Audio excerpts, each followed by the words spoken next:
Depuis le début de la crise, la confiance en l'Union européenne a dégringolé, moins 32 points en France, moins 49 points en Allemagne, moins 52 points en Italie. Bref, le sentiment eurosceptique se propage à travers toute l'Europe, la faute aux politiques d'austérité et pour la première fois, le président de la Commission européenne reconnaît leurs limites.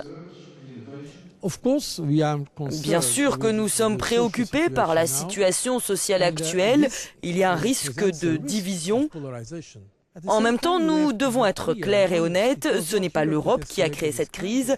Cette crise a été créée sur les marchés financiers, par des comportements irresponsables ou parfois au niveau national à cause d'un niveau de dette insoutenable.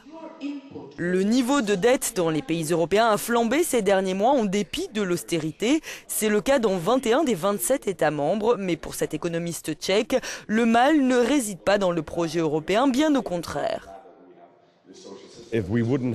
Si nous n'avions pas eu l'Union européenne, on aurait quand même eu de l'austérité et les pays auraient tout de même fait faillite et ces faillites auraient été bien plus graves parce que les autres pays n'auraient peut-être pas aidé leurs voisins comme ils sont en train de le faire. Ce n'est que parce que nous sommes ensemble et que les pays sont prêts à s'entraider que nous ne perdons pas de l'argent directement.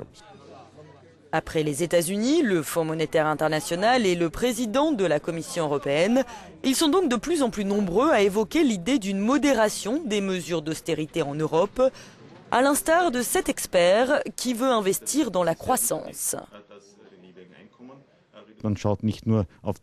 Il ne faut pas se concentrer uniquement sur l'équilibre budgétaire.